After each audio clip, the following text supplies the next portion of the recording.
Takže čau lidi, já jsem TheHavlísek.cz a teď se omlouvám za lag. A já jsem tu na serveru české Minecraft, oficiálním vlastně, na whitelist, jenom pro originál verze Minecraftu. A jsem tu vlastně proto, že jsem se chtěl, jsem vás chtěl, řeknu to takhle, chtěl jsem vám ukázat, co se tady všechno dá postavit. Vlastně, co je tady všechno postavené. Takže jsem ve městečku Wernhill a lagy. Omlouvám se za ty lagy, protože ten fraps prostě mi ten počítač neutáhne moc. No, jak utáhne, ale to je jedno. Takže jsme v městečku Wernhill a vlastně tohle město je známý vlastně Star Wars, kterým asi potom ukážeme, Star Wars lodí velkou. Takže si to potom určitě ukážem. Takže vlastně můžete tady vidět, tady je most, tam jste mohli vidět ten,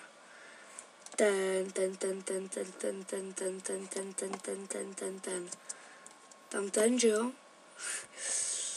Ten větrný mlejn. Tady máme nějaký jakýsi mostík a já jsem teda, nevím, jestli to je něco ze Star Wars, já jsem teda Star Wars neviděl, ale takže doufám, že si to asi nějak sami zjistíte, co to je. Toto je jakýsi domeček. Lak.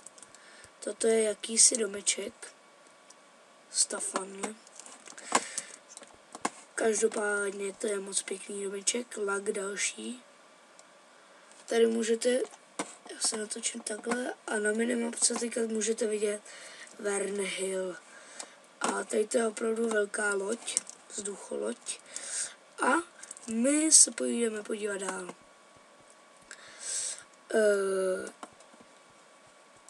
Takže tady to vážně nevím, co to je. To asi nějaký čerpadla, nebo já nevím, to je udělaný prostě. Takže tady máme další takový pěkný domeček, malinký, majinko větší. Takže já vím, že je tady asi zakázaný místo starosta. Troper, takže tady to je dílo Tropra. Vlastně něco zamklý. Takže výborně. Potom tady je jakási tržnice. Tady je molo a tak. Tady.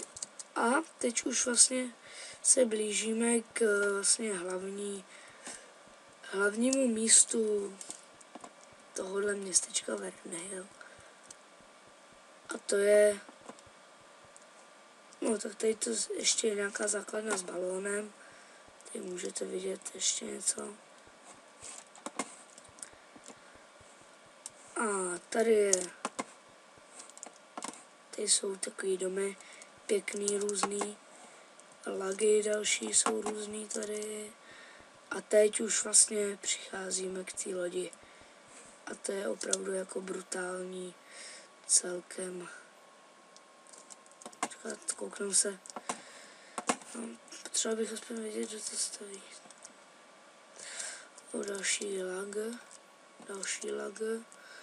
Ale to vážně, tady to laguje hrozně moc. Tady můžete vidět dělo. Ale tady to je vážně dílo všech díl, protože to je opravdu luxusní. My, jestli tady bude nějaký vchod, tak se můžeme podívat dovnitř. Se teda nikoho neptal, ale tak to se přežije.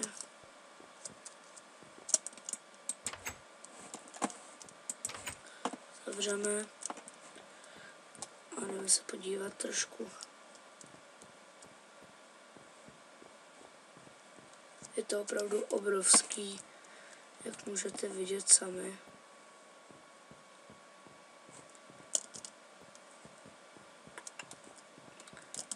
Jsme se chtěli dostat do nějakého lepšího, ale tady je ten průchod nahoru.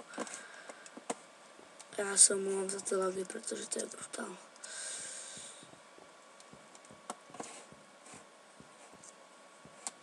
Tady máme dokonce i výhled na to městečko Vernhill. Takže tady to můžete celý vidět a pokochat se, já si to vyfotím dokonce.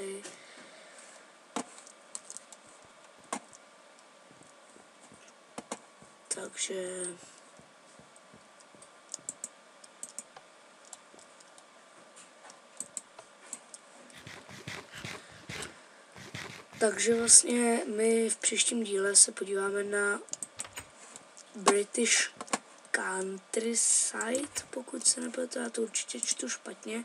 Tady je dynamická mapa, abyste to viděli nějak líp. Takže vlastně takhle to je. Tady to byla česta. Tady můžete vidět, jak je to obrovský. V příštím díle se teda podíváme, vydáme se sem. A já nevím, jestli jsem to říkal dobře. Jo, říkal jsem to dobře. British Countryside. Já teda opravdu nevím, jestli vidíte tu dynamickou mapu, protože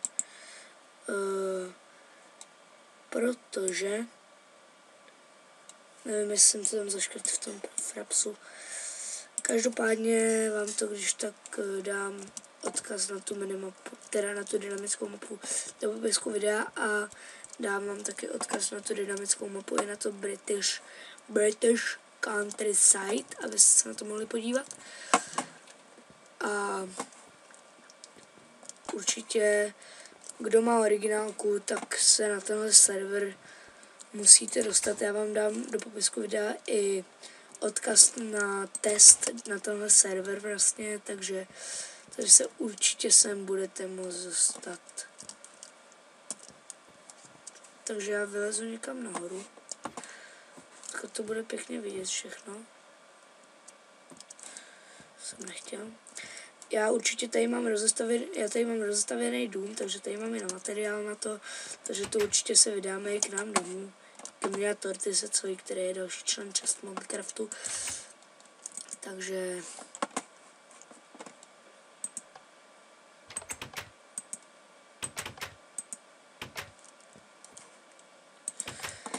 no, takže já se s váma rozloučím. Naschledanou, Havlísek.